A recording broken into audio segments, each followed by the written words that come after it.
Okay, so let's discuss centre of gravity and centroid. બહુ જ બધા સ્ટુડન્ટને અહીંયા કન્ફ્યુઝન હોય છે કે સેન્ટર ઓફ ગ્રેવિટી અને સેન્ટ્રોઇડ બે એક જ વસ્તુ છે કે અલગ અલગ વસ્તુ છે કે બંને છે શું. બહુ શાંતિથી અને બહુ જ ધ્યાનથી સમજીએ. એક જ વાર આ વસ્તુ સમજવાની છે. લાઈફ ટાઈમ તમને આ વસ્તુ બીજી વાર ભણવાની જરૂર નહીં પડે. ખાલી એકવાર રિવાઇઝ કરશો અને તમને બધા જ ફંડા યાદ આવી જશે. એ રીતે આપણે ભણીશું, પણ ધ્યાનથી સમજો. એકવાર સમજવાનું, બહુ સારી રીતે સમજીશું.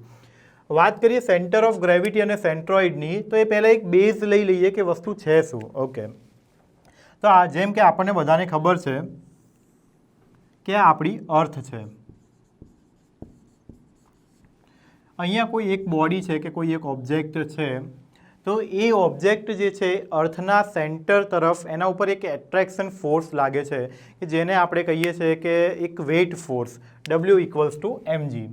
આપણને ખબર છે કે કોઈ એક બોડી છે કે જેનું કોઈ એક કન્સિડરેબલ માસ m છે, એને અર્થના સેન્ટર તરફ એક એટ્રેક્શન ફોર્સ લાગે છે જેને આપણે કહીએ છીએ W, વેઇટ ફોર્સ mg. હવે આ જે બોડી છે એના ડિફરન્ટ પાર્ટિકલ ઉપર એ એટ્રેક્શન ફોર્સ લાગતો હશે. માની લો કે જે એટ્રેક્શન ફોર્સ અર્થના સેન્ટરથી લાગે છે, આ અર્થનું સેન્ટર છે સપોઝ. હવે આ જે એટ્રેક્શન ફોર્સ લાગે છે એ બધા જ પાર્ટિકલ ઉપર ઇક્વલ અમાઉન્ટમાં લાગે છે. મતલબ કે અહીંયાથી આ રીતે ઇક્વલ અમાઉન્ટમાં બોડીના દરેક પાર્ટિકલ ઉપર એ ફોર્સ લાગતો હશે. એટલા માટે આપણે આગળ જોયું કે જે W છે વેઇટ ફોર્સ, એ બોડી ફોર્સ છે, નહીં કે સરફેસ ફોર્સ. ક્લિયર? હવે વાત કરીએ કે આ જે એટ્રેક્શન ફોર્સ લાગ્યો એ બધા જ પાર્ટિકલ ઉપરથી લાગે છે, પણ આપણને ખબર છે કે અર્થના સાપેક્ષમાં આપણે કોઈ પણ બોડી લઈએ તો એને બહુ જ નાની કહી શકાય.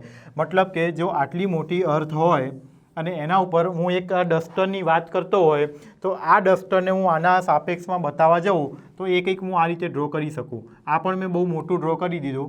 આનાથી પણ નાનું હું બતાવી શકું કે આ જે ડસ્ટર છે એનું જે વોલ્યુમ છે એ અર્થના કન્સિડરેબલમાં એકદમ ઓછું છે.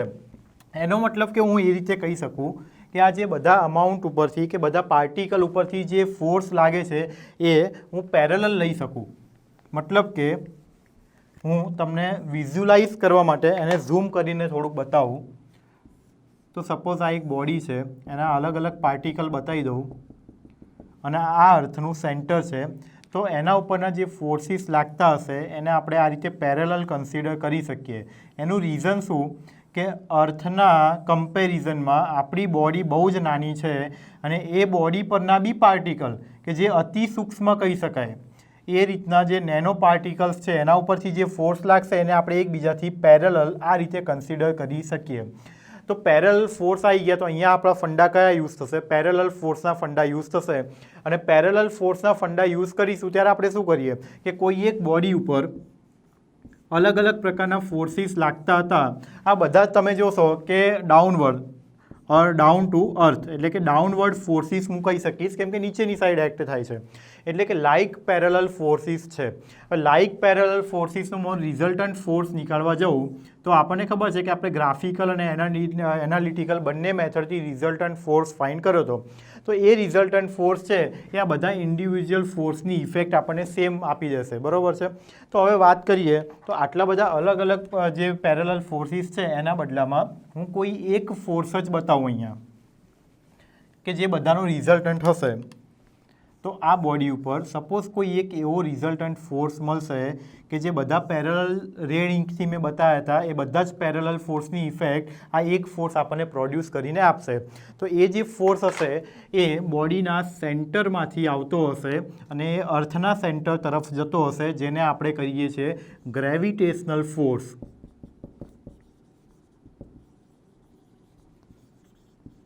અને ગ્રેવિટેશનલ ફોર્સ રિસ્પોન્સિબલ છે તમારા બોડીના વેઇટને એક્ટ કરાવવા માટે. W=m×g. એમાં m જે છે બોડીનું માસ છે અને g જે છે ગ્રેવિટેશનલ કોન્સ્ટન્ટ છે. તો એના માટે એક એવું સેન્ટર હશે બોડીમાં કે જે સેન્ટરમાંથી આ રિઝલ્ટન્ટ ફોર્સ નીકળતો હશે અને એ ફોર્સને આપણે ગ્રેવિટેશનલ ફોર્સ કહીએ છીએ. તો હવે તમને ખ્યાલ આવી કે આપણે સેન્ટર ઓફ ગ્રેવિટી ફાઇન્ડ કરવાની રિક્વાયરમેન્ટ શું હતી. એની રિક્વાયરમેન્ટ એ હતી કે તમારો આ જે રિઝલ્ટન્ટ ફોર્સ છે એની પોઝિશન આપણને ખબર પડે કે આ પોઈન્ટથી મારી આખી બોડીનું વેઇટ જે છે એ ડાઉનવર્ડ એક્ટ થતું હશે અને એટલા માટે આપણે એ ફોર્સના રિઝલ્ટન્ટ ફોર્સની પોઝિશન માટે પોઈન્ટને આપણે શોધવાની જરૂર પડી. તો એના માટે આપણે બે ટર્મ યુઝ કરીએ છીએ, સેન્ટર ઓફ ગ્રેવિટી અને સેન્ટ્રોઇડ. બંને વસ્તુ જોઈએ.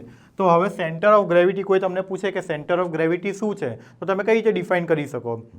તો સેન્ટર ઓફ ગ્રેવિટી એક એવી વસ્તુ છે કે કોઈ એક બોડીનું એવું સેન્ટર છે કે જેના ઉપરથી આખી બોડીનું વેઇટ જે છે કે વેઇટ ફોર્સ છે એ એક્ટ થાય છે. તો એને કહી દઈશું સેન્ટર ઓફ ગ્રેવિટી. તો અગેન પ્રશ્ન આવે કે સર સેન્ટ્રોઇડ શું છે. સેન્ટર ઓફ ગ્રેવિટી એને શોર્ટ ફોર્મમાં આપણે CG કહીએ છીએ. તો આપણને એ ખ્યાલ આવી ગયો કે સેન્ટર ઓફ ગ્રેવિટી CG શું છે. તો અગેન પ્રશ્ન થશે કે સેન્ટ્રોઇડ શું છે. તો મિત્રો હું જો તમને સમજાવું તો આ બંને ટર્મ સેમ જ છે. સેન્ટ્રોઇડ અને સેન્ટર ઓફ ગ્રેવિટી બંને ડિફર ત્યાં થાય છે કે જ્યારે હું ટર્મ યુઝ કરું છું સેન્ટર ઓફ ગ્રેવિટી, એનો મતલબ કે મારી એક બોડી છે અને એ બોડીમાં કોઈ એક વોલ્યુમ છે, એટલે કે 3D ફિગર હું કહી શકું એને કે 3D ફિગર છે ને એની અંદર કોઈ એક વોલ્યુમ છે. તો જે વોલ્યુમ કન્સિડર કરતી બોડીઝ હશે એના માટે હું ટર્મ CG યુઝ કરીશ અને સેન્ટ્રોઇડ ટર્મ હું ત્યારે જ યુઝ કરીશ જ્યારે કે પ્લેન ફિગર્સ આવશે કે જેને પોતાનું કોઈ વોલ્યુમ નથી હોતું, એરિયા હોય છે. સપોઝ આ હું સ્ક્વેર ડ્રો કરું કે આ રીતનો ટ્રાયંગલ ડ્રો કરું કે પછી સર્કલ ડ્રો કરું, હાફ સર્કલ ડ્રો કરું, તો આ બધાને પોતાનો એરિયા છે, વોલ્યુમ નથી. તો આવી ફિગર માટે હું જો સેન્ટરની વાત કરતો હોય તો હું ટર્મ યુઝ કરીશ સેન્ટ્રોઇડ અને બાકીની ફિગર્સ માટે હું એક ટર્મ યુઝ કરીશ સેન્ટર ઓફ ગ્રેવિટી. મતલબ કે હું તમને એક વિઝ્યુલાઇઝ કરાવું કે આ રીતની મેં એક ફિગર બનાવી, પ્લેન ફિગર કે જેની અંદર કશું જ નથી, ખાલી બોર્ડર્સ છે અને એને પોતાનો એક એરિયા છે. તો આ પ્રકારની જે ફિગર્સ માટે હું જ્યારે ટર્મ યુઝ કરીશ ત્યારે હું એને કહીશ સેન્ટ્રોઇડ. કન્સેપ્ટ સેમ છે, ફંડાસ સેમ છે, ખાલી નામ ડિફરન્ટ છે અને એ નામ ડિફરન્ટ એટલા માટે છે કે તમને ખ્યાલ આવે કે તમે કયા પ્રકારની બોડીની વાત કરી રહ્યા છો. ક્લિયર? ઓકે. તો આપણને ખબર પડી ગઈ કે સેન્ટર ઓફ ગ્રેવિટી શું છે અને સેન્ટ્રોઇડ શું છે. ઘણી બુકમાં સેન્ટર ઓફ ગ્રેવિટીને જ સેન્ટ્રોઇડ કહે છે, સેન્ટ્રોઇડને જ સેન્ટર ઓફ ગ્રેવિટી કહે છે. પણ જો તમારા ધ્યાનમાં બે અલગ અલગ શબ્દ આવી જાય તો તમારે કન્ફ્યુઝ થવાની જરૂર નથી. તમને ખ્યાલ આવવો જોઈએ કે બે વસ્તુ છે શું. હવે વાત કરીએ તો સેન્ટર ઓફ ગ્રેવિટી અને સેન્ટ્રોઇડ ફાઇન્ડ કરવાની મેથડ શું છે. Methods to find centre of gravity or centroid. Okay, ચલો જોઈએ. 3 મેથડ છે આપણી પાસે. હવે એ ખબર પડી ગઈ કે CG શું હોય, સેન્ટ્રોઇડ શું હોય, તો આપણે એને ફાઇન્ડ તો કરવી પડશે અને જરૂરી નથી કે બધી જ બોડીના સેન્ટરમાં જે હશે, બોડીનો જેમ જેમ શેપ ચેન્જ થતો જશે, જેમ જેમ અનસર્ટેનિટી ચેન્જ થતી જશે, એમ એ સેન્ટરની પોઝિશન ચેન્જ થતી જશે. તો આપણી પાસે મેથડ હોવી જોઈએ કે આપણે કઈ રીતે ફાઇન્ડ કરી શકીએ કે ડિફરન્ટ બોડીઝના સેન્ટર કયા કયા હશે. તો એના માટે આપણી પાસે 3 મેથડ છે. એક છે જીઓમેટ્રિકલ કન્સિડરેશન, બીજી મેથડ છે મોમેન્ટ મેથડ અને ત્રીજી છે ગ્રાફિકલ મેથડ. હવે જે મિત્રો આ ગ્રાફિકલ મેથડ છે એ બહુ હાયર લેવલની મેથડ છે કે જેમ તમે હાયર એન્જિનિયરિંગ ભણવા જશો અથવા તો તમે એમટેક કરશો તો ત્યારે કોઈ એક ટોપિક ઉપર તમે રિસર્ચ કરી શકો છો કે ગ્રાફિકલ મેથડથી ડિફરન્ટ બોડીઝના CG કઈ રીતે ફાઇન્ડ કરી શકાય. અત્યારે આપણા સિલેબસ અને સબ્જેક્ટ પ્રમાણે 2 મેથડ છે જે આપણે જોવાની છે. એક છે જીઓમેટ્રિકલ કન્સિડરેશન અને એક છે મોમેન્ટ મેથડ. તો બંને મેથડ આપણે 1 by 1 જોઈએ.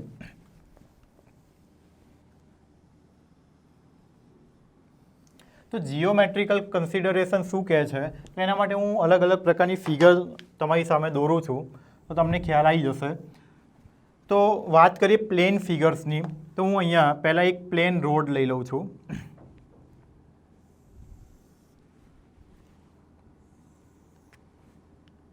સપોઝ આ એક પ્લેન રોડ છે,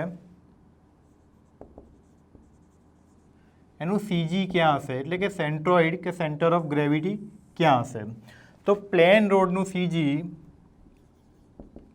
મિડ પોઈન્ટ ઉપર હશે. ક્લિયર? અગેન બીજી એક ફિગર લઉં છું હું, રેક્ટેંગલ લઈ લઉં. આ એની લેન્થ L છે, આ છે B. તો જો મારે આનું સીજી ફાઇન્ડ કરવું હોય તો આનું સીજી જે એના બે ડાયાગોનલ એકબીજાને ઇન્ટરસેક્ટ કરતા હશે ત્યાં હશે. એનો મતલબ કે અહીંયાથી હું ડિસ્ટન્સ બતાવું તો B/2 ડિસ્ટન્સ અને અહીંયાથી ડિસ્ટન્સ બતાવું તો L/2 ડિસ્ટન્સ પર. તો એનું સીજી હશે કે જ્યાં એના બે ડાયાગોનલ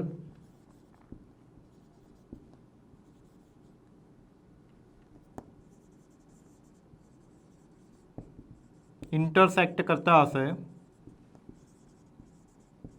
ત્યાં આગળ એનું સીજી હશે.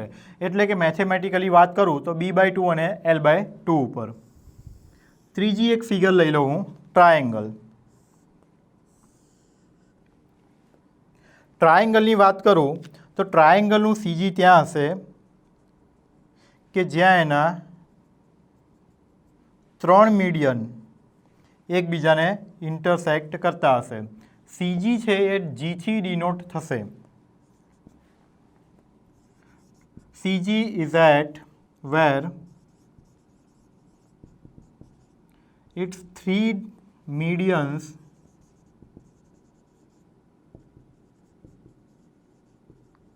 intersects each other. ત્યારબાદ બીજી એક ફિગર હું ડ્રો કરું.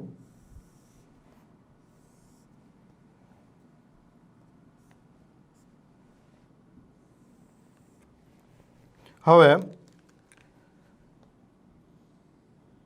સર્કલ ડ્રો કરું તો સર્કલનું સીજી ક્યાં હશે? સપોઝ એનો ડાયામીટર D છે, તો બધી જ સાઈડથી D/2 જેટલા ડિસ્ટન્સ છે. સપોઝ હું અહીંયાથી ડાયાગોનલ દોરું, ડાયામીટર ડ્રો કરું તો આટલું D/2 જેટલું ડિસ્ટન્સ થશે. અહીંયાથી જોઉં તો આ પણ D/2 જેટલું છે. સપોઝ મેં અહીંયાથી ડ્રો કર્યો ડાયામીટર તો આટલું ડિસ્ટન્સ થઈ જશે D/2. એટલે બધી જ સાઈડથી D/2 જેટલા ડિસ્ટન્સ ઉપર મને મળશે. ત્યારબાદ બીજી ફિગર ડ્રો કરું હું, ટ્રેપેઝિયમ ડ્રો કરું.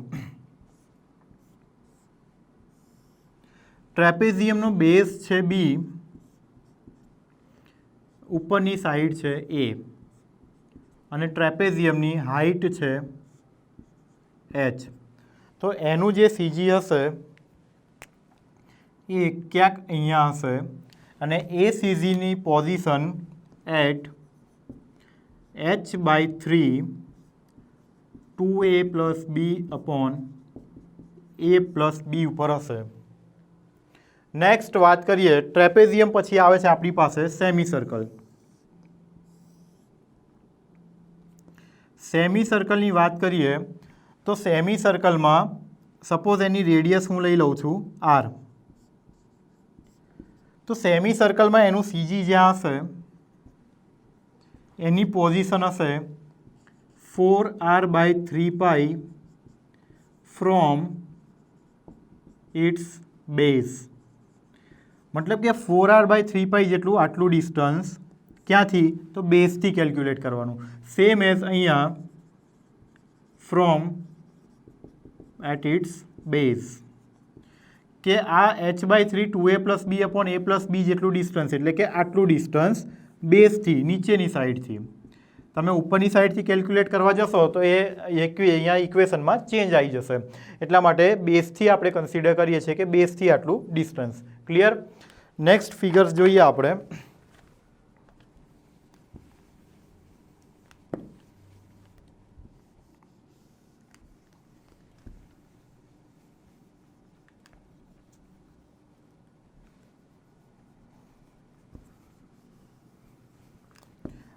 આ બધાના સીજી તમારે યાદ રાખવાના થશે. એક્ઝામમાં MCQમાં આમાંથી કોઈ પણ એક પૂછાઈ શકે. નેક્સ્ટ આવશે સર્ક્યુલર સેક્ટર.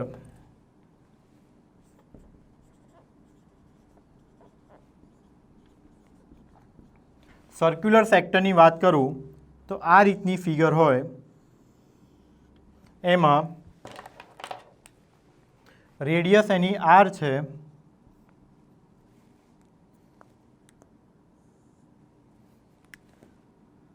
અહીંયાથી હું એક લાઇન ડ્રો કરું એક્ઝેક્ટ એની વચ્ચે, તો સપોઝ આ આલ્ફા એંગલ બનતો હોય તો આ બાજુનો એંગલ પણ આલ્ફા હશે.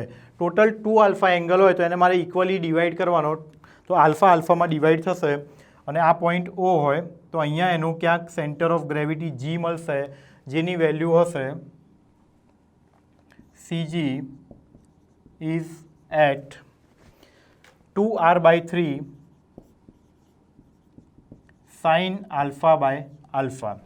ઓકે, અહીંયાથી એક ક્વેશ્ચન પૂછાય છે કે સપોઝ તમારી પાસે સર્ક્યુલર સેક્ટર છે અને તમને પૂછ્યું કે તમારે ક્વોડ્રન્ટ, કોઈ એક ક્વોડ્રન્ટનું CG ફાઇન્ડ કરવાનું છે. ક્વોડ્રન્ટનો મતલબ શું? સર્કલ છે તો એના ટોટલ 4 ક્વોડ્રન્ટ હોય, 1, 2, 3 એન્ડ 4.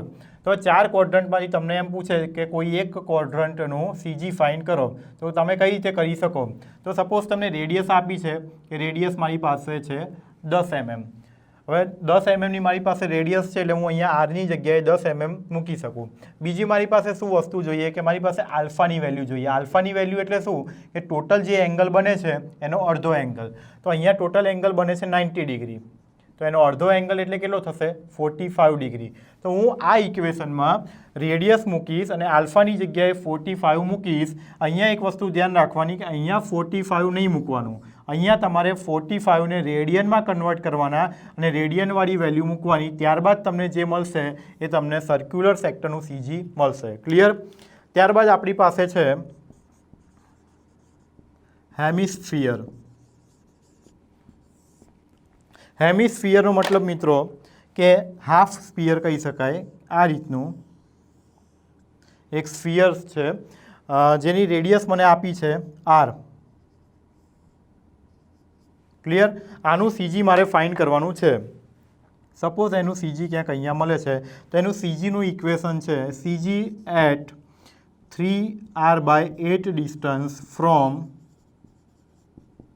It's base. તો બેઝથી 3r/8 જેટલા ડિસ્ટન્સ ઉપર મને હેમિસ્ફિયરનું CG મળી જશે. ત્યારબાદ છે ક્યુબ છે. ક્યુબ મતલબ કે આ રીતની ફિગર, L લેન્થનું ક્યુબ છે. ક્યુબમાં આપણને ખબર હોય કે બધી સાઈડની લેન્થ સેમ હશે, એટલે હું લખી દઉં કે એની લેન્થ છે L. તો દરેક સાઈડથી L/2 જેટલા ડિસ્ટન્સ ઉપર મને ક્યુબનું CG મળશે. સપોઝ હું વાત કરું કે એક્ઝેક્ટ અહીંયા ક્યાંક હોય તો L/2 ફ્રોમ એવરી સાઈડ. તો L/2 જેટલા, આટલું L/2 હશે, આ પણ L/2 હશે, આ પણ L/2 હશે અને આ સાઈડ પણ L/2 હશે. તો L/2 જેટલા ડિસ્ટન્સ ઉપર મને મળશે. ત્યારબાદ હું વાત કરું સ્ફિયરની. સ્ફિયર મતલબ ગોળો કહી શકાય કે જે 3D ફિગરમાં હોય એ. સપોઝ એનો ડાયામીટર છે D. તો from every side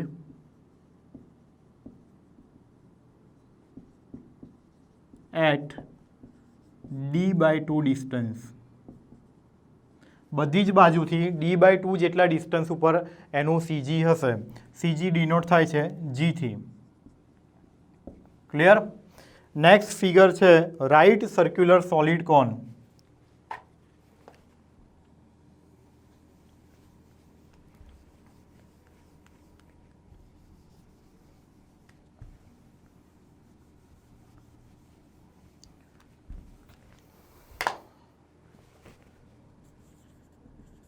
right circular solid કોન. હવે આ મિત્રો 3D થઈ જશે. પેલું તમે સર્ક્યુલર સેક્ટર જોયું હતું, આ થઈ જશે રાઇટ સર્ક્યુલર સોલિડ કોન થઈ જશે. એટલે સોલિડ ફિગર થઈ ગઈ, 3D ફિગર થઈ ગઈ. એની પાસે આપણી પાસે હાઇટ છે h, રેડિયસ છે આર. તો એનું આપણને જે મળશે CG at the distance of G at h/4 distance from its base. બેઝથી h/4 પર. નેક્સ્ટ છે segment of a sphere.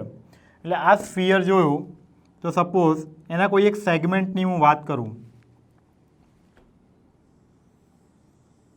Segment મતલબ શું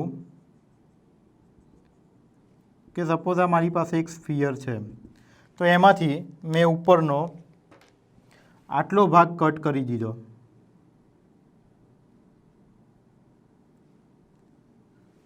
આટલા ભાગને હું સોલિડથી બતાવી દઉં છું. એનો મતલબ કે આ જે ફિગર થઈ ગઈ એ 3D ફિગર થઈ ગઈ. તો એ 3D ફિગરમાં હાઇટ મારી પાસે છે આટલી h છે,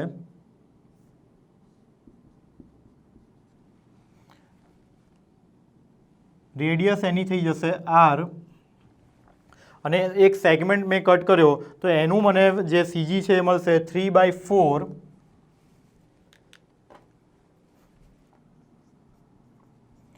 2r - h upon 3r - h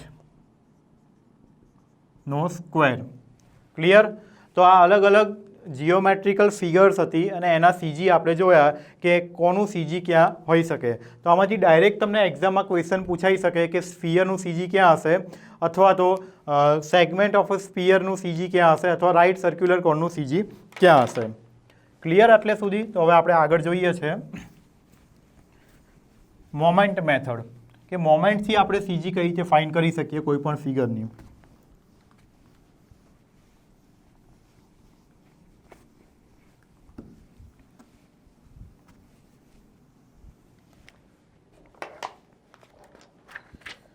suppose મારી પાસે કોઈ એક રેન્ડમ ફિગર છે કે જેનું ટોટલ માસ m છે.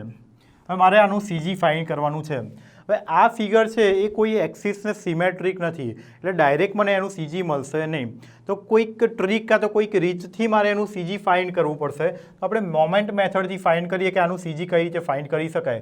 તો હવે આખું ફિગર છે જીઓમેટ્રિકલી સિમેટ્રિક નથી, પણ હું એક કામ કરી શકું કે એને નાની નાની સ્ટ્રીપ્સમાં ડિવાઈડ કરી શકું.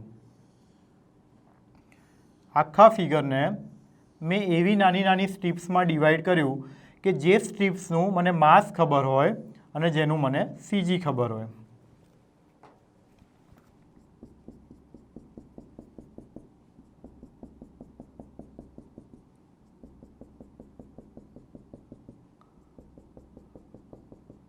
હવે હું રેફરન્સ એક્સિસ લઈ લઉં.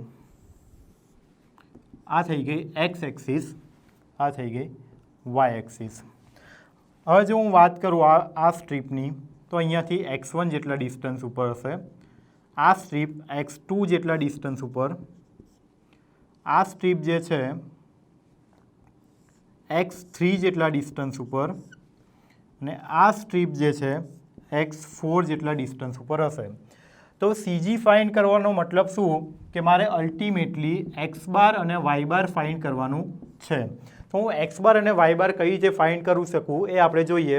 તો સપોઝ મારી પાસે એક m ટોટલ કેપિટલ M માસનો ઓબ્જેક્ટ હતો, એને મેં small m1, m2, m3, m4 એવા નોન માસની નાની નાની સ્ટ્રીપમાં ડિવાઈડ કરી લીધો. હવે હું અહીંયાથી CG ફાઇન્ડ કરવાનો ટ્રાય કરું તો મારી પાસે એક ઇક્વેશન આવશે.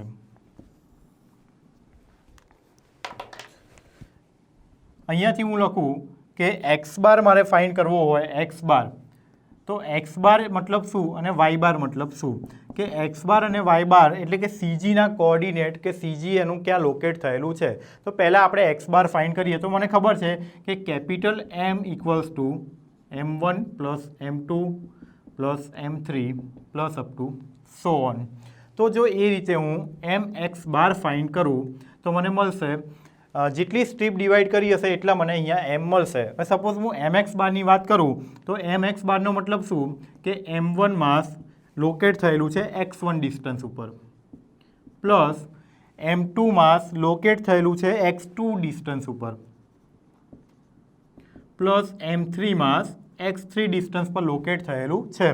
હવે હું અહીંયાથી mx1 mx2 જે છે એને લખી શકું sigma mx i equals to 1 to n.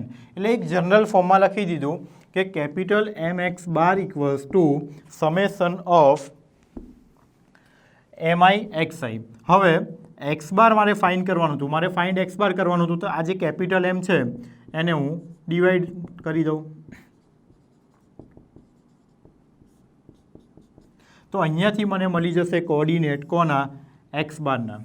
Same વેમાં વાત કરું હું વાય બાર ફાઇન્ડ કરવાની, તો વાય બાર સેમ વેમાં મને sigma I equals to 1 to n mi yi upon capital M મળી જશે, જ્યાં કેપિટલ એમની વેલ્યુ છે m1 m2 m3 up to so on. તો આ રીતે મોમેન્ટ મેથડથી આપણે સીજીના કોઓર્ડિનેટ ફાઇન્ડ કરી શકીએ છીએ કે સીજી કઈ જગ્યાએ લોકેટ થયેલું છે, એક્સ બાર કે વાય બાર, એના ફાઇન્ડ કરી શકીએ છીએ. આગળ વધીએ. Centre of gravity of plane figures. એ જોતા પહેલાં રેફરન્સ એક્સિસ શું હોય એ સમજી લઈએ.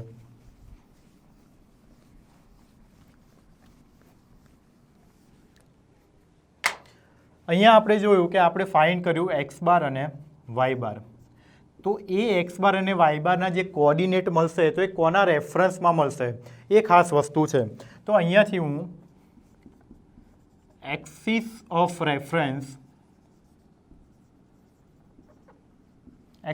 રેફરન્સ જોવા જાઉં તો એ મને કઈ રીતે મળશે. તો સપોઝ મારી પાસે કોઈ એક ફિગર છે, માની લો કે આ મેં એક સ્ક્વેર લીધો.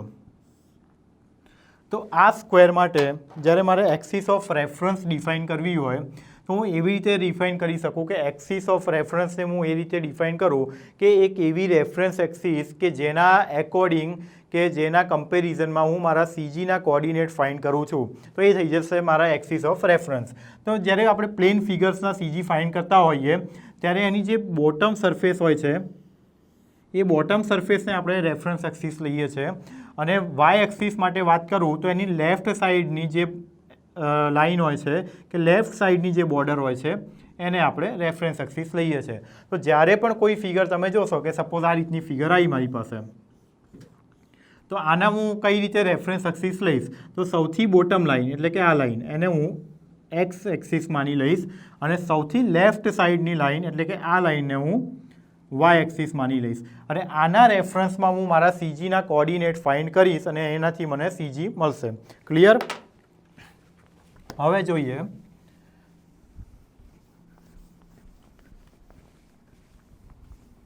નેક્સ્ટ ટોપિક છે આપણી પાસે centre of gravity of plane figures.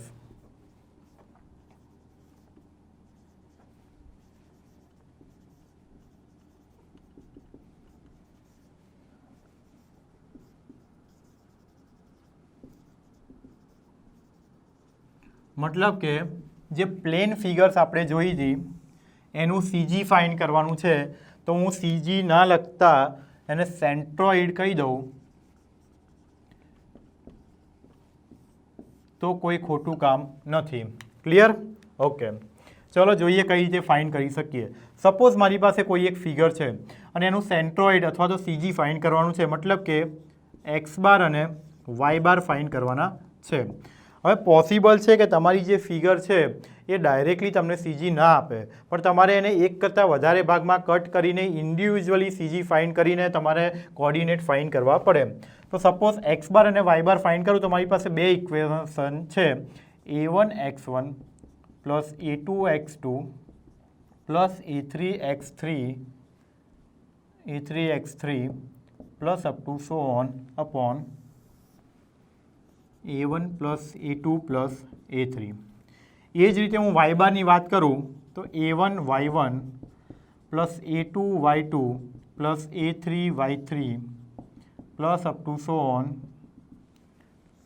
ડિવિઝનમાં a1 plus a2 plus a3 plus up to so on. મતલબ એમ કે સપોઝ મેં એક ફિગર આપી તમને અને એ ફિગરનું ડાયરેક્ટલી તમે સીજી નથી નીકાળી શકતા, પણ એ ફિગરને તમે 4 ભાગમાં ડિવાઈડ કરીને તમે એનું સીજી ફાઇન્ડ કરી શકો છો. તો આને 1 નંબર કહી દઉં, સેકન્ડ, થર્ડ, ફોર્થ. તો એ જે અહીંયા રિપ્રેઝન્ટ કરે છે A1 equals to area of first figure અને x1 જે છે એ સીજી ઓફ ફર્સ્ટ ફિગર છે, એનો એક્સ કોઓર્ડિનેટ. મતલબ કે આટલાનો મને એરિયા ખબર છે તો એને હું A1 માં મૂકી દઈશ અને આનું એક્સ બાર મને ખબર પડી જશે મારા એક્સિસથી, તો જે એક્સ બાર આવશે એ હું અહીંયા મૂકીશ. એમ કરતાં હું ચારેય ફિગરની વેલ્યુ હું જ્યારે અમારા ઇક્વેશનમાં સબમિટ કરીશ ત્યારે મને ઓવરઓલ એક સીજીનો કોઓર્ડિનેટ મળશે એક્સ બાર વાય બાર. એ મારી ઓવરઓલ આખી બોડીનું સીજી હશે કે જ્યાં એ લોકેટ થયેલું હશે. તો આ રીતે આપણે ડિવિઝન કરીને ટોટલ ફિગરનું અલગ અલગ રીતે સીજી ફાઇન્ડ કરીને એનું સમેશન કરીને એક સીજી ફાઇન્ડ કરી શકીએ. એક એક્ઝામ્પલ લઈએ તો તમને જલ્દી સમજાશે. સપોઝ મારી પાસે એક ફિગર છે,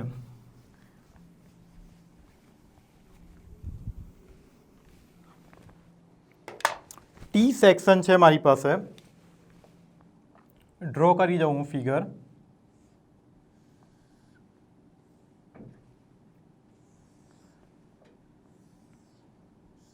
ટી સેક્શન છે, એના ડાયમેન્શન લખી દઉં તો આ જે છે 30 mm છે, ઉપરની સાઈડની લેન્થ છે 100 mm છે, ઓવરઓલ એની હાઇટ છે 150 mm.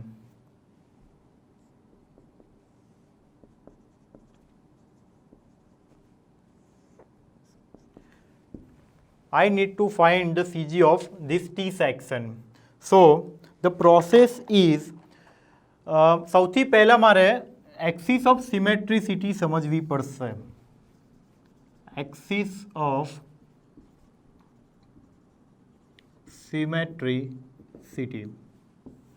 અહીંયા મને જોઈને ખ્યાલ આવે છે કે my figure is symmetrical about Y axis. કે જો આ ફિગરને હું વાય એક્સિસને અહીંયાથી કટ કરું તો આ સાઈડનો પોર્શન અને આ સાઈડનો પોર્શન બંને સેમ છે. મતલબ કે જો હું એક્સમાંથી કટ કરીશ તો બંને સેમ નહીં રહે, પણ વાયમાંથી કટ કરું તો આ સાઈડ જેટલો પોર્શન હશે એ જ સાઈડ આટલો પોર્શન હશે. તો એને કહેવાય એક્સિસ ઓફ સિમેટ્રિસિટી, કે કઈ એક્સિસના અબાઉટ તમારી ફિગર સિમેટ્રિક છે. જો મારી ફિગર વાય એક્સિસના અબાઉટ સિમેટ્રિક હશે તો મારે ઓનલી વાય બાર ફાઇન્ડ કરવાનો રહેશે.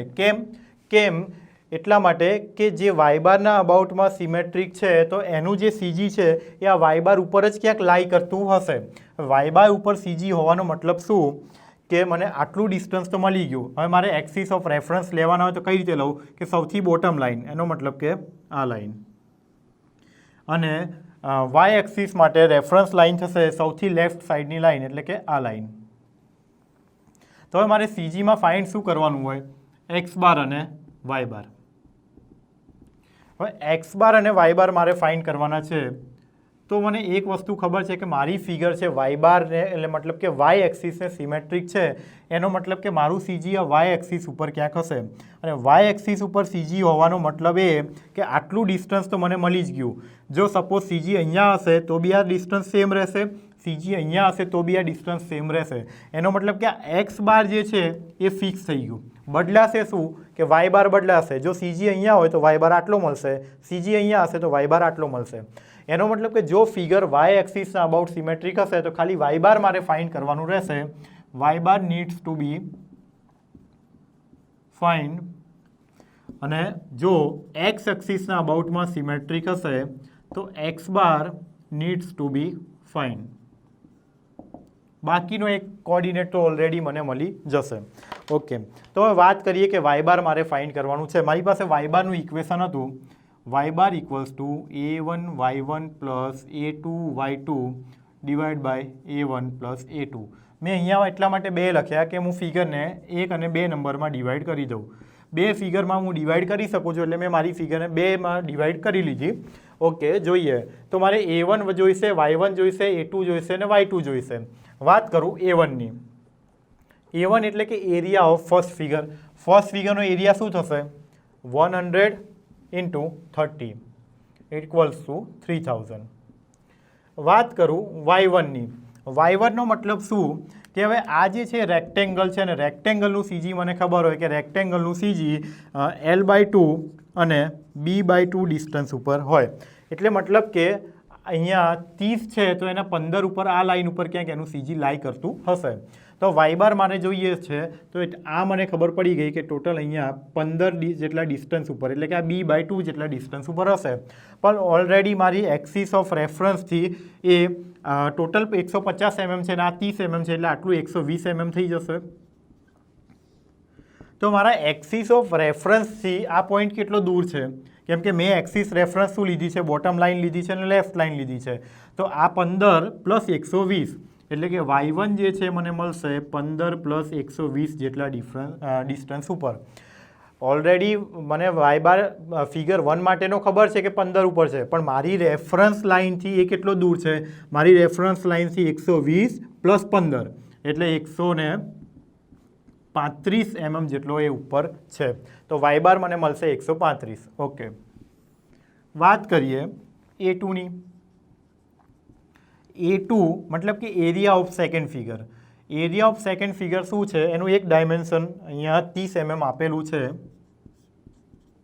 કન્સિડર કરી લેજો અને 30 mm. ઓકે, A2નો મારે એરિયા જોઈએ છે, તો એરિયા મતલબ કે આટલું ડિસ્ટન્સ ઇન્ટુ આટલું 120 ઇન્ટુ 30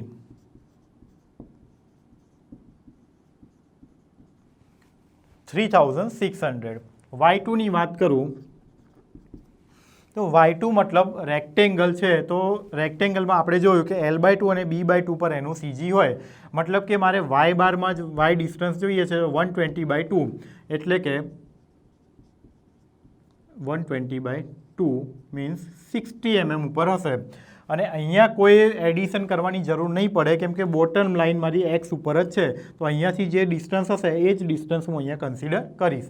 આ વેલ્યુને હું ઉપરની ઇક્વેશનમાં મૂકું તો A1 that means 3000 into Y1 135 plus A2 that means 3600 into 60 divide by A1 plus A2 means A1 into A1 plus A2 means 3600. Okay, અહીંયાથી હું Y બાર ફાઇન્ડ કરું તો મને આન્સર મળે છે મારો 94.1 mm. કેલ્સીમાં તમે આ વસ્તુ કરશો ત્યારે તમને Y બાર મળશે 94.1 mm.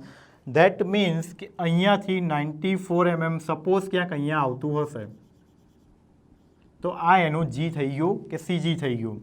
તો આ જે મારી ટોટલ આખી T સેક્શનની ફિગર હતી એનું સેન્ટર ઓફ ગ્રેવિટી કે સેન્ટ્રોઇડ આ લોકેશન પર હશે. X બાર મને ખબર છે, Y બાર મેં ફાઇન્ડ કરી લીધો. ક્લિયર? તો જો સિમેટ્રિક બોડીઝ જે હોય છે એનું આ રીતે આપણે CG ફાઇન્ડ કરી શકીએ. નેક્સ્ટ જોઈએ કે બોડી જો મારી સિમેટ્રિક ના હોય તો. સિમેટ્રિક હતી એટલે એક જ એક્સિસ શોધવાની આપણે જરૂર પડી, એક મને મળી જતું હતું. સિમેટ્રિક ના હોય તો મારે બંને ફાઇન્ડ કરવું પડશે. એમાં કોઈ બહુ મોટું કોમ્પ્લિકેશન છે નહીં. જોઈ લઈએ બંને આપણે.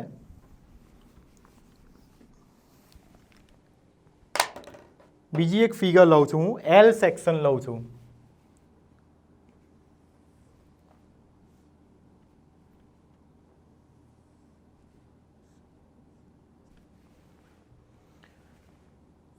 મારી પાસે ડાયમેન્શન છે 20, 80, 100. 20, 80, 100 and 20. આ ફિગરનું મારે CG ફાઇન્ડ કરવાનું છે. ઓકે, અને ક્રોસ સેક્શનલ એરિયા આપ્યો છે 100 180 20 ઓપ્શનલ છે, ડેટાની રિક્વાયરમેન્ટ નથી. આનું સીજી ફાઇન્ડ કરવું એનો મતલબ કે એનો એક્સ બાર અને વાય બાર ફાઇન્ડ કરવું. તો સૌથી પહેલું કામ આપણું શું હોય કે એક્સિસ ઓફ રેફરન્સ ડ્રો કરવું. તો સૌથી left line as a Y axis, સૌથી bottom line as a X axis, X Y. Okay, હવે એક્સ બાર અને વાય બાર બંનેના હું ફોર્મ્યુલા અહીંયા લખી દઉં. X bar equals to a1 x1 plus a2 x2 divide by a1 plus a2. Y bar equals to a1 y1 plus a2 y2 upon a1 plus a2. ફિગરને નામ આપી દો ફર્સ્ટ, સેકન્ડ.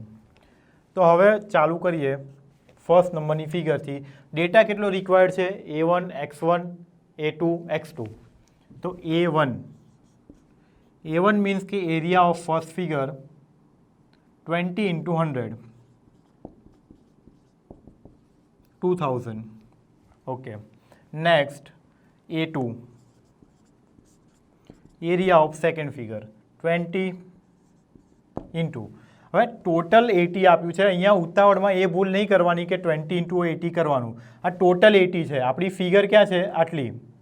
તો આ 80માંથી આ 20 માઇનસ કરવું પડશે. તો 20 into 60 થશે 1200.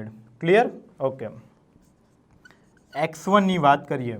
તો x1 એટલે શું કે મારા સીજીનો એક્સ કોર્ડિનેટ.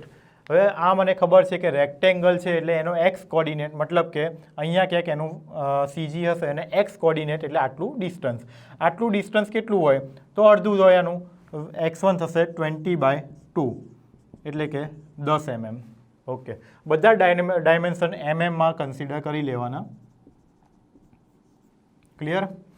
હવે વાત કરીએ y1ની. y1 મતલબ કે મારી ફર્સ્ટ ફિગરનો સીજી એટલે કે આટલું ડિસ્ટન્સ. આ કેટલું હશે? તો ટોટલ ડિવાઇડ બાય 2 મતલબ કે 100 ડિવાઇડ બાય 2 50 mm. વાત કરીએ x2ની. અહીંયા તમને કન્ફ્યુઝન થશે. x2 મતલબ શું કે બીજા ફિગરનું સીજી. બીજા ફિગરનું સીજી ક્યાંક અહીંયા હશે અને આ ડિસ્ટન્સ કેટલું હશે? તો આટલું હશે.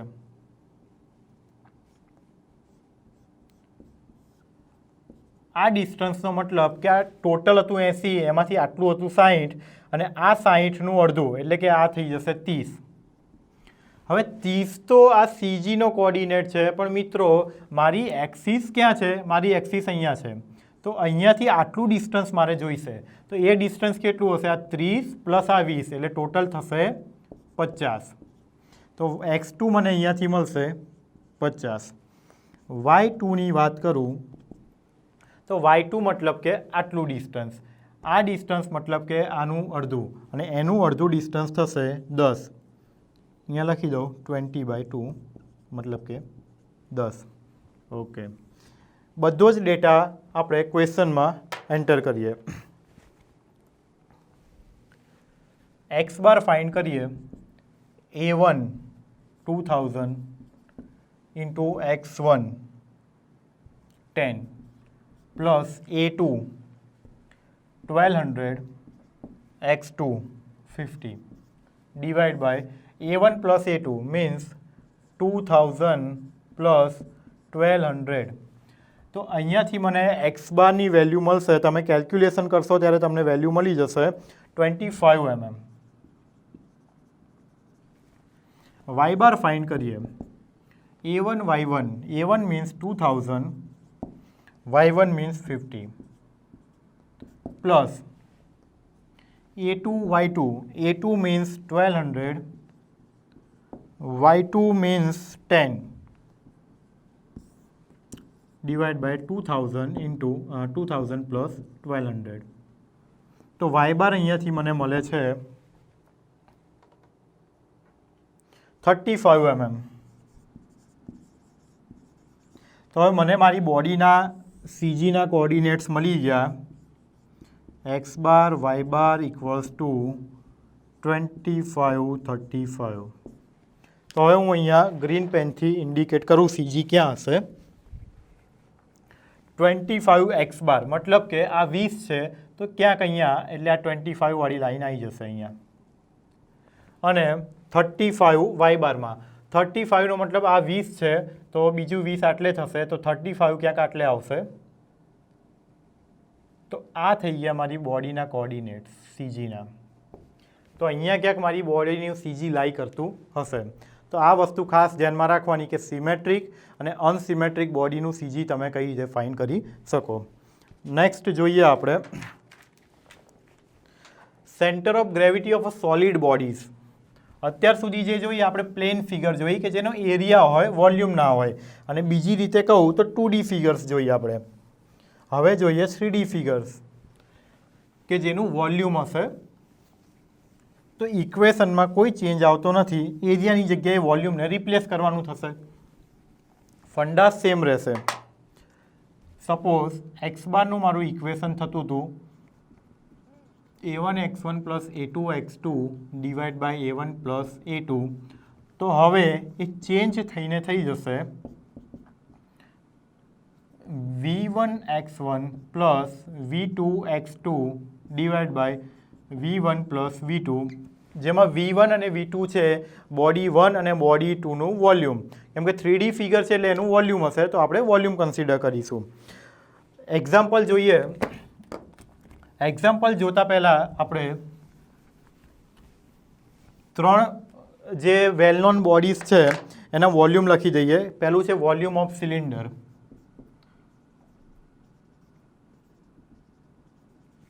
બધાને ખબર છે πr² થશે. ત્યારબાદ છે વોલ્યુમ ઓફ હેમિસ્ફિયર.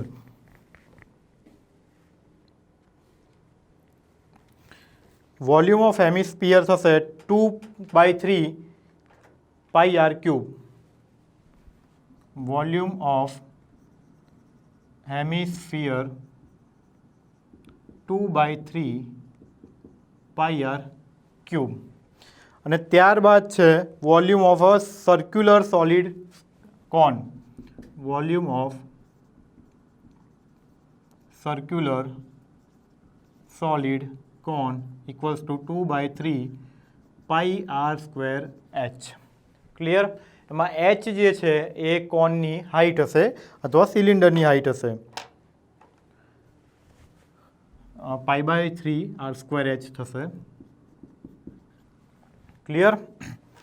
નેક્સ્ટ એક એક્ઝામ્પલ લઈએ. મારી પાસે એક સોલિડ બોડી છે. આ રીતનું બોડી છે.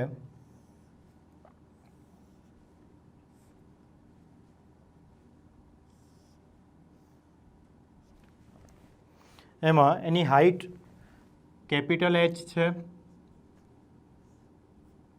અને નીચેના જે રેક્ટેન્ગ્યુલર ક્યુબિક પોર્શન છે એની સ્મોલ h છે. Values h capital H equals to 120 mm, small h equals to મારી પાસે છે 30 mm. And I need to find the CG of this solid figure. Example મને કીધું છે કે આ સોલિડ ફિગર છે, એનો મતલબ કે મારે એરિયાની જગ્યાએ વોલ્યુમ રિપ્લેસ કરવાનું રહેશે. તો સેમ એઝ આને હું ફર્સ્ટ કન્સિડર કરી લઉં, આને સેકન્ડ નંબરની બોડી કન્સિડર કરું અને આને એક્સિસ ઓફ રેફરન્સ ડ્રો કરું તો બોટમ લાઇનને એક્સ એક્સિસ અને સૌથી લેફ્ટવાળી લાઇનને વાય એક્સિસ. તો અહીંયાથી મને એક્સ બાર વાય બારના કોઓર્ડિનેટ મળશે. સૌથી પહેલાં વાત કરું કે તો આ ફિગરમાં એ લોકોએ કીધું છે કે આ એક સર્ક્યુલર કોન છે. સર્ક્યુલર કોન છે અને એનો જે બેઝ છે હાઇટ h નો સર્ક્યુલર સિલિન્ડર છે. આ સિલિન્ડર બંને ફિગરના પર્ટિક્યુલર તમને નામ આપેલા છે કે ઉપરવાળો સર્ક્યુલર કોન છે, નીચેવાળો છે સિલિન્ડર છે. હવે વાત કરીએ કઈ રીતે સીજી ફાઇન્ડ કરીશું એક્સ બાર અને વાય બાર. તો આના માટે ઇક્વેશન થશે v1x1 plus v2x2 upon v1 plus v2, v1y1 plus v2y2 upon v1 plus v2. Okay, તો v1 એટલે કે ફર્સ્ટનું વોલ્યુમ સર્ક્યુલર કોન માટેનું ઇક્વેશન છે π/3 r²h અને સેકન્ડ એટલે કે V2 માટેનું છે πr²h. આના માટે રેડિયસની જરૂર પડશે અને રેડિયસ તમને આપેલી છે R, કેપિટલ R. આની રેડિયસ છે કેપિટલ R, આની રેડિયસ છે સ્મોલ r. આની રેડિયસ છે સ્મોલ r. તો આ ક્વેશ્ચન તમારે હોમવર્કમાં કરવાનો છે. આનું મને તમારે CG ફાઇન્ડ કરવાનું છે. એનું CG હું તમને કોઓર્ડિનેટ કહી દઈશ. કાલે આપણે જ્યારે લેક્ચરમાં આવીશું ત્યારે પહેલાં આ ક્વેશ્ચનનું ડિસ્કસ કરીશું, પછી આગળ વધીશું. તો આમાં તમારે સિમ્પલ વેલ્યુ ફાઇન્ડ કરવાની, ઇક્વેશનમાં પુટ કરવાની છે, તમને CG મળી જશે. અહીંયાથી એક સ્ટેપ આપણે આગળ વધીએ છીએ કે જરૂરી નથી કે તમને પ્લેન ફિગર્સ કે સોલિડ ફિગર આ રીતની જ મળે. બની શકે કે એ સોલિડ ફિગરમાં વચ્ચે ક્યાંક હોલ હોય, તો એ વખતે CGમાં શું ચેન્જીસ આવશે. તો સપોઝ જોઈએ આપણે કે એક આ ફિગર છે, સ્ક્વેર છે. તો સ્ક્વેર હોય તો મને ખબર છે કે એનું CG L/2 બંને બાજુથી L/2 ડિસ્ટન્સ પર લોકેટ થયેલું હશે. પણ સપોઝ મેં એ સ્ક્વેરમાં અહીંયા એક હોલ કરી દીધો. હોલ કરવાનો મતલબ શું કે એટલી બોડીમાંથી મેં આટલું વોલ્યુમ કટ કરી દીધું. તો હવે હું અહીંયા વોલ્યુમ કટ કરું છું તો આ બોડીના CGમાં કોઈક ડિફરન્સ આવશે. તો એ ડિફરન્સ કઈ રીતે ફાઇન્ડ થશે? તો એના માટે પહેલાં 1 નંબરની બોડી આને કન્સિડર કરી દઉં સેકન્ડ નંબરની બોડી. તો પહેલાં શું કરતા હતા કે આપણે બે અલગ અલગ બોડીનું સમેશન કરતા હતા. હવે અલગ અલગ બોડીઝનું આપણે સબસ્ટ્રેક્શન કરીશું. સપોઝ આના માટે હું લખું તો x બાર થશે તમારો a1x1 minus a2x2 divide by a1 minus a2 અને y બાર થઈ જશે a2x2 minus a2y2 a1y1 minus a2y2 upon a1 minus a2. તો આ ઇક્વેશનથી તમે આવી કટ કરેલી બોડીનું પણ CG ફાઇન્ડ કરી શકશો.